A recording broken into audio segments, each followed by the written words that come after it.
मेरे प्रिय भाई और बहनों, पवित्र धर्म ग्रंथ बाइबल हम सब के लिए न केवल प्रेरणा का स्रोत है बल्कि जीवन का स्रोत है।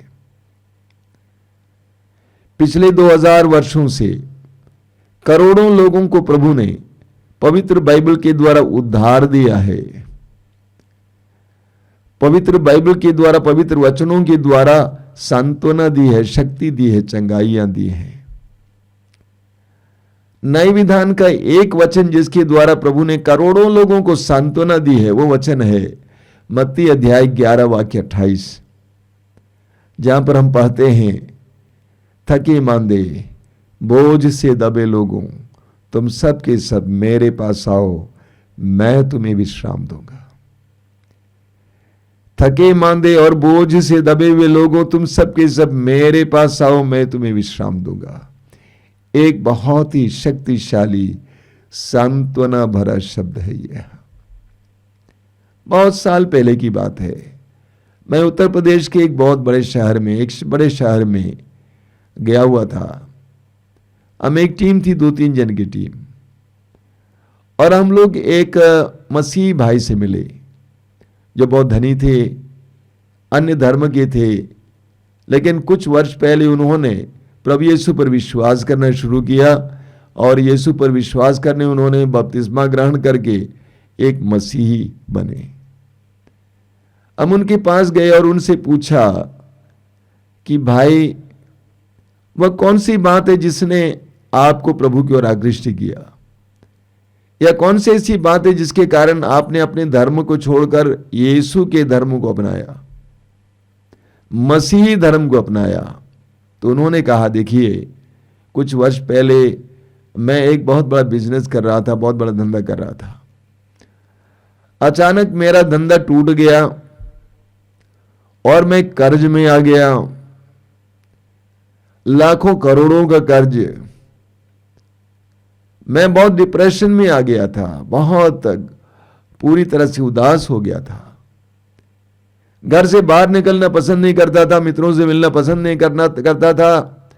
एक बार मेरे पास से सारा पैसा गया, मेरे मित्र भी मेरे घर पे आना बंद किए। मैं अपने परिवार के साथ रहता था, बहुत अकेलापन महसूस करता था, भविष्य के बारे में सोचकर बहुत डरता था। ऐसे में एक दिन जब मैं अपने ड्राइंग रूम में अपने कमरे में बैठा हुआ था और मेरे कमरे में कुछ किताबें रखी हुई थी, मेरी दृष्टि एक किताब पर पड़ी, एक पतली सी किताब। मैंने उसको उठा लिया। वह बाइबल का एक हिस्सा नए विधान था, मेरे एक मित्र ने कई साल पहले मुझे दिया था।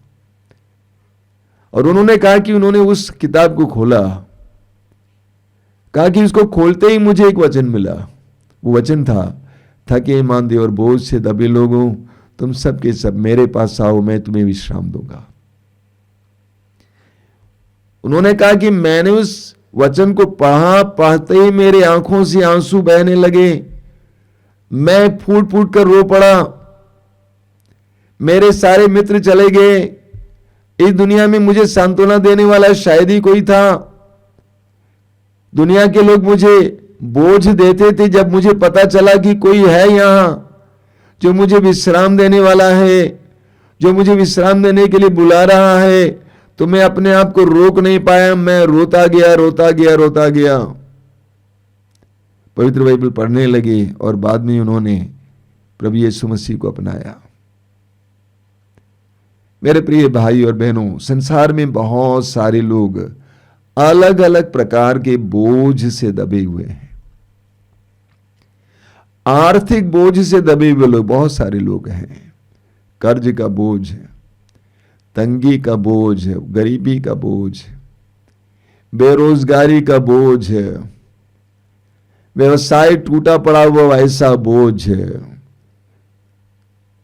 आर्थिक बोझ। कई लोग शारीरिक बोझ से दबे हुए हैं। शारीरिक दुर्बलताएं, विकलांगता, रोग, पुराना सा पुराना रोग, शरीर की कमजोरी, थके हैं, बहुत थके हुए हैं। कई लोग पाप और पापमय आदतों से थके हुए हैं। कई वर्षों से पापमय आदत है, नशा खाने पीने की आदत से परेशान, अश्लीलता संबंधी आदतों से परेशान, वासना संबंधी आदतों से परेशान, पाप के बोझ को ढो रहे हैं, छुटकारा पाना चाहते हैं लेकिन छुटकारा पाया नहीं जाता है। कई लोग दोष भावना से, अपराध बोध से दबे हुए हैं। पुराने पाप, उसकी यादें ऐसा परेशान करती हैं कि वे अपराध बोध से दबे हुए हैं। कुछ लोगों के लिए लोग ही बोझ बन गए हैं। शराबी पति पत्नी के लिए बोझ बन गया है, बीमार पत्नी पति के लिए बोझ बन गई है, बच्चे बोझ बने हुए हैं, मां बाप बोझ बने हुए हैं। संसार में बहुत सारे लोग कई प्रकार के इस तरह के बोझ से दबे हैं। नतीजा क्या है? लोगों को नींद नहीं आती है, चैन नहीं है, नींद नहीं आती है, तनाव में जीवन जीते हैं, भोजन में रस नहीं है, आत्महत्या करने का मन करता है, जीने की इच्छा नहीं है। ऐसे बहुत सारे लोग। ऐसे में हम क्या करें, इस पर हम मनन करेंगे। ऐसे में हम क्या करें, ऐसे लोगों के लिए प्रभु की ओर से क्या संदेश है, इस पर हम मनन करेंगे। स्तोत्र ग्रंथ अध्याय 55 वाक्य 23। स्तोत्र ग्रंथ अध्याय 55 वाक्य 23 प्रभु कहते हैं, प्रभु का वचन कहता है, तुम प्रभु पर अपना भार छोड़ दो। तुम प्रभु पर अपना भार छोड़ दो, वह तुमको संभालेगा, वो धर्मी को विचलित नहीं होने देगा। वचन कहता है तुम क्या करोगे? प्रभु पर अपना भार छोड़ दो, वह तुमको संभालेगा। ऐसी परिस्थितियों में हमें लगता है कि पानी हमारे सर के ऊपर से बह रहा है, ऐसा लगता है कि कोई हमें बचा नहीं सकता है, आगे कुछ नहीं दिखाई दे रहा है। ऐसी परिस्थितियों में क्या करना चाहिए? प्रभु का वचन कहता है तुम अपना भार प्रभु पर छोड़ दो। तुम अपना भार प्रभु पर छोड़ दो, वह तुमको संभालेगा, वह धर्मी को विचलित नहीं होने देगा। अपना भार प्रभु पर छोड़ देना मेरे भाई और बहनों। राजाओं की दूसरे ग्रंथ के अध्याय 19 में एक बहुत सुंदर उदाहरण हमें मिलता है राजा हिजकिय्याह के बारे में। इस्राएल के बहुत सारे राजा हुए। अधिकतर राजा ईश्वर के वचन के खिलाफ जीवन जीते थे, ईश्वर से विद्रोह करते थे। लेकिन हिजकिय्याह एक ऐसा राजा था जो ईश्वर की वाणी का पालन करता था, ईश्वर के आदेशों का पालन करता था, ईश्वर पर भरोसा रखता था। हिजकिय्याह यूदा का राजा था। असूर के राजा ने समारिया पर आक्रमण किया और उसको अपने अधिकार में कर लिया। अब यूदा की पारी थी। असूर के राजा ने यूदा के राजा हिजकिय्याह को संदेश भेजा कई बार कि संधि कर लो, लड़ाई की जरूरत नहीं है, संधि कर लो, मेरे अधीन हो जाओ। लेकिन राजा हिजकिय्याह इस बात को मानने को तैयार नहीं था। अंत में असूर के राजा ने अपने दूत के द्वारा एक पत्र भेजा जिसमें लिखा हुआ था, खबरदार, तुम अपने ईश्वर पर भरोसा रखते हो, तुम धोखा खा जाओगे, इसलिए संधि बनाओ। राजा हिजकिय्याह ने क्या किया मालूम? ध्यान से सुनिएगा। उस पत्र को पढ़ा, उसके बाद वो मंदिर चला गया। मंदिर जाकर मंदिर के वेदी पर उस पत्र को रखा और प्रभु से प्रार्थना की कि प्रभु तू महान है, तू पवित्र है, तू सामर्थ्यवान है। उस राजा हिजकिय्याह ने अपना भार प्रभु पर छोड़ दिया। नतीजा मालूम क्या हुआ? उसी रात को ईश्वर ने अपने दूत को भेजकर असूर के राजा के शिविर में पड़े हुए सो रहे सैनिकों में से 1,85,000 सैनिकों को मार गिराया। सवेरे जब सब लोग उठे, हाहाकार मच गया। राजा डर के मारे अपना देश लौट गया। प्रभु का वचन कहता है, तुम अपना भार प्रभु पर छोड़ दो, वह तुमको संभालेगा। तुम अपना भार प्रभु पर छोड़ दो, वह तुमको संभालेगा। स्तोत्र ग्रंथ अध्याय 3 वाक्य 6 में सुनिए, बहुत सुंदर वचन। क्या लिखा हुआ है? अध्याय 3 वाक्य 6, मैं लेटकर निश्चिंत सो जाता और सकुशल जागता हूं, क्योंकि प्रभु मुझे संभालता है। अपने मन में इसको दोहराइएगा, मैं लेटकर निश्चिंत सो जाता और सकुशल जागता हूं। क्यों? क्योंकि प्रभु मुझे संभालता है। ये मेरा भरोसा है कि मेरा प्रभु मुझे संभाल रहा है। मैं टेंशन में नहीं आऊंगा, मैं तनाव में नहीं आऊंगा, मैं निश्चिंत सो जाऊंगा और बड़ी खुशी के साथ सुबह उठूंगा, क्योंकि मेरा प्रभु मुझे संभालता है। कितना सुंदर वचन है। इस्यास नबी का ग्रंथ उसके अध्याय 41 में, इस्यास अध्याय 41 में आपने बार बार सुना है।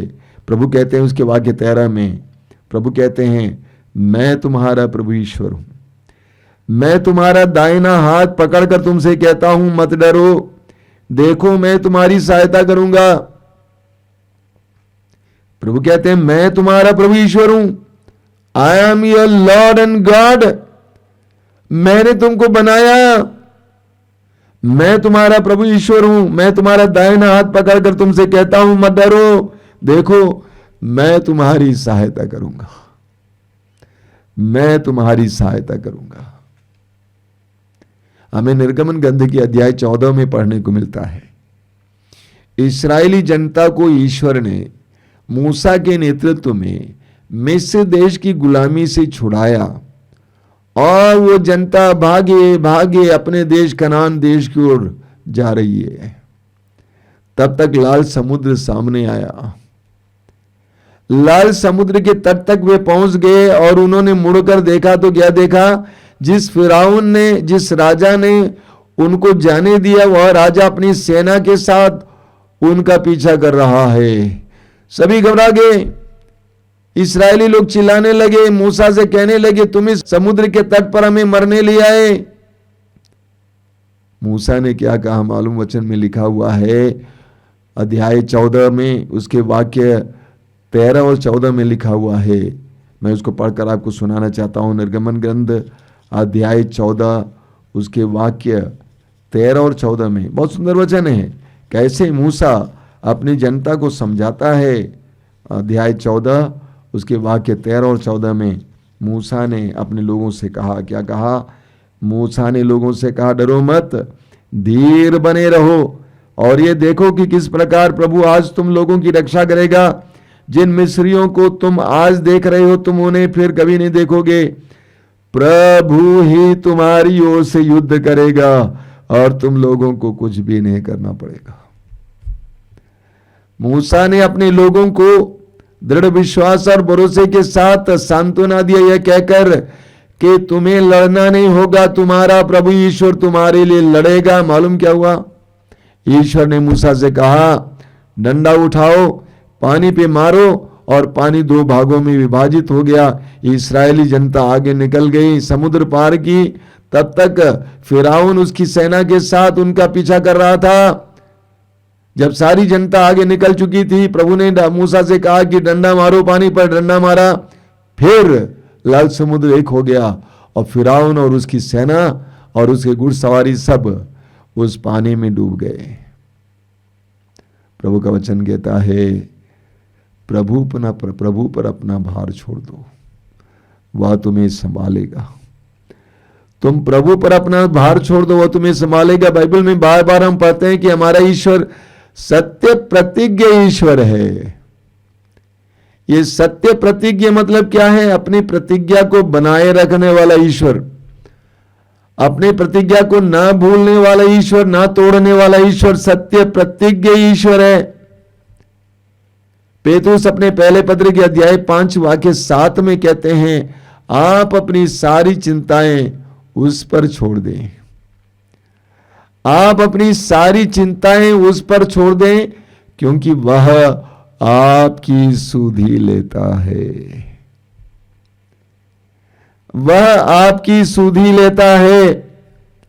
आप अपनी सारी चिंताएं उस पर छोड़ दें, क्योंकि वह आपकी सुधि लेता है। यह विश्वास होना जरूरी है कि वह आपकी सुधि लेता है।